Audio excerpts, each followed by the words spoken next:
Hey, what's good, y'all? It's the Carolina Kid here to do again what y'all hate doing. I know, I'm talking about reading. Yeah, I'm still into the 7 habits of highly effective families. And we're actually in the last segment of chapter 1. So thank y'all for the ones who have been keeping up, and keep on keeping up. Yeah, there's some good stuff right here. This segment right here I'm reading today is called Remember the Chinese Bamboo Tree. And like I always tell y'all, this the dope you need to get addicted to. I'm telling you, this some good stuff. I'm going to get right into it. As you begin to make deposits, you may see positive results almost immediately. More often, it will take time. You'll find it easier to make and continue to make deposits if you keep in mind the miracle of the Chinese bamboo tree. I know of one woman and her husband who made deposits into their emotional bank account with her father for many years, apparently without results.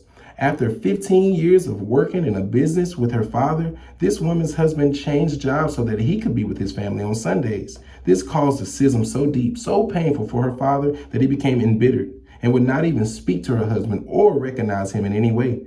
But neither this woman nor her husband would take offense. They made continual deposits of unconditional love. They frequently drove out to the farm where her father lived, some 60 miles away. Her husband would wait in the car, sometimes for more than an hour, while she visited. She often took things to her father that she had baked or she thought he might enjoy. She spent time with him at Christmas, on his birthday, and on many other occasions. Never once did she press him or even ask him to invite her husband into his home.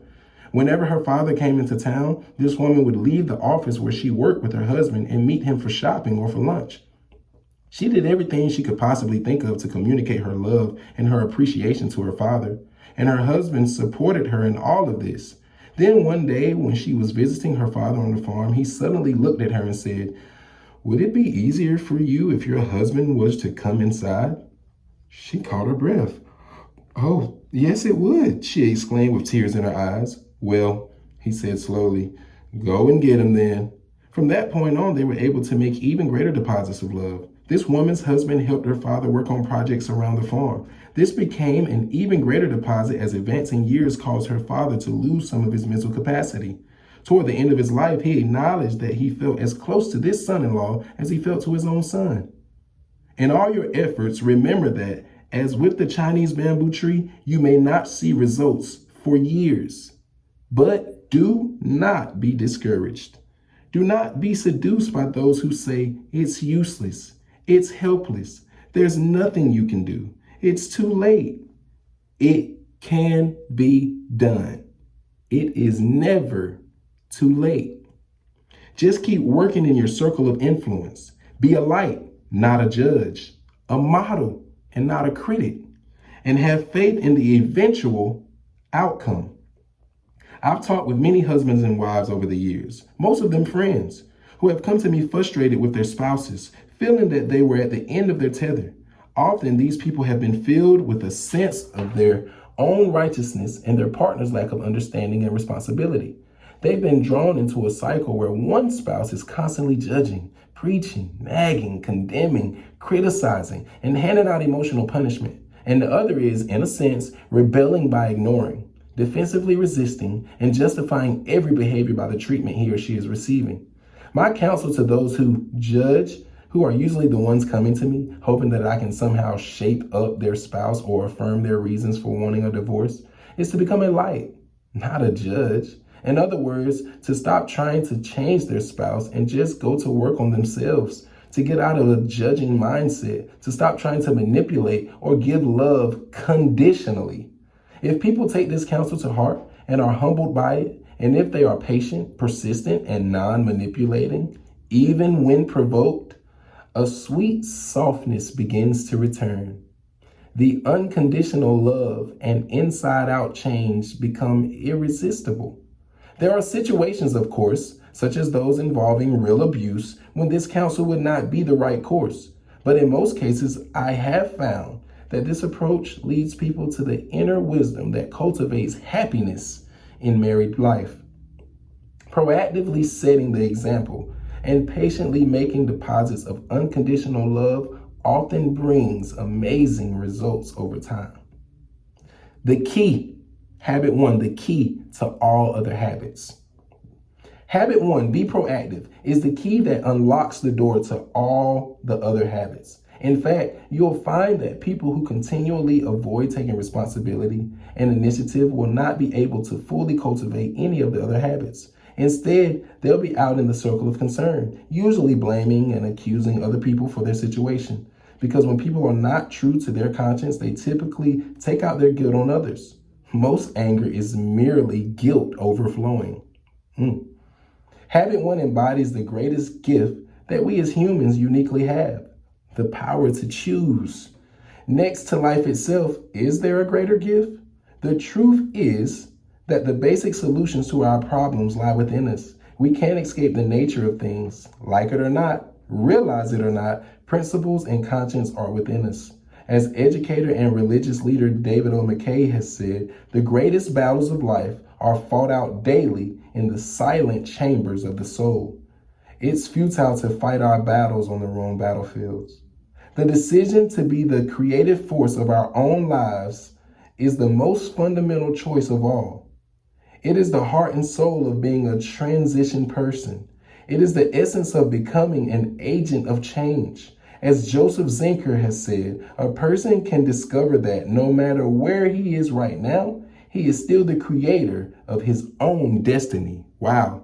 Not only can an individual be proactive, but an entire family can be proactive. A family can become a transition family inside their intergenerational family or extended family, or to other families with whom they come in contact.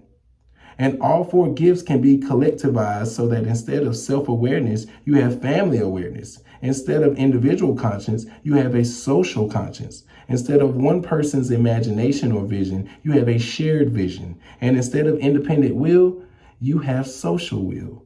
Then all the members of the family are able to say in their own words, this is what we are like. We are people of conscience and vision. People who act on our awareness of what's happening and what needs to happen. How this transformation takes place and how the proactive muscle is developed and used in a marvelous way is found in habit 2. Begin with the end in mind. Wow.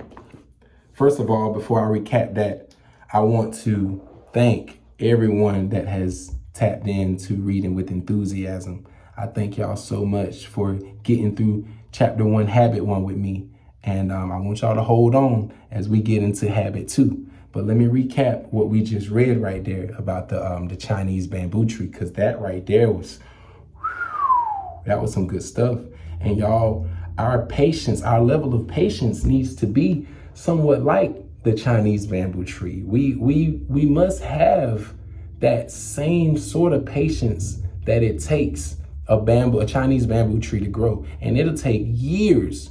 It'll take years before it sprouts up out of the ground. But that doesn't mean it's not working. That doesn't mean it's not grinding. It's doing all of its work underground. It's rooting itself in. It's rooting itself in. So you may not actually see the success or the deposits that's been made with the physical eye because it hadn't sprouted out, for the world to see it. But that does not mean that the work is not being put in. So we must understand that we got to stick to the process, be aware of our progress. But in the meantime, we got to have faith and we got to let the Lord do the rest, y'all. That's being like that Chinese bamboo tree. You put in your work, you handle your business, you stay to the grind and do what you got to do. And after that, you just got to have faith. You got to trust and believe. Now, we must also have a proactive mindset, which is that's habit 1, having a proactive mindset. Out of the 7 habits, that's habit 1. And we must train our minds for the journey, our destination that we're headed towards. We have to train our mindset for that. The grind, we have to train for the grind against the grain. Because it's going to be hard, it's going to be tough, it's going to be rough. But we got to remember that we need to remain cool in hot situations. We got to get used to being comfortable with being uncomfortable. Like we have to, but it starts with your mindset. It starts up here. You have to change your mindset first. Your mindset has to get there before you physically can get there. It has to go that way. And we have to remember that uncertainty, fear, and doubt, all of that stuff comes along with growth. You know, we have to proactively know that stuff comes along with growth, but so does confidence, so does discipline, so does consistency, so does being persistent. All of that comes along with growth as well. So the beautiful thing about that is we have the power to choose the set of tools that we would like to use on our journey. Now, will we choose the tools that'll help us master our future? Or will we choose the tools that'll keep us stuck in our current situation? And these are things that we have to ask ourselves. These are things that you as a person, your own individual, have to be self-aware of, because I mean, only you know you. And so like this section was saying right here at the end, when it was talking about habit 2, keeping the end in mind. That right there is a big part of what can help you when you're choosing your tools.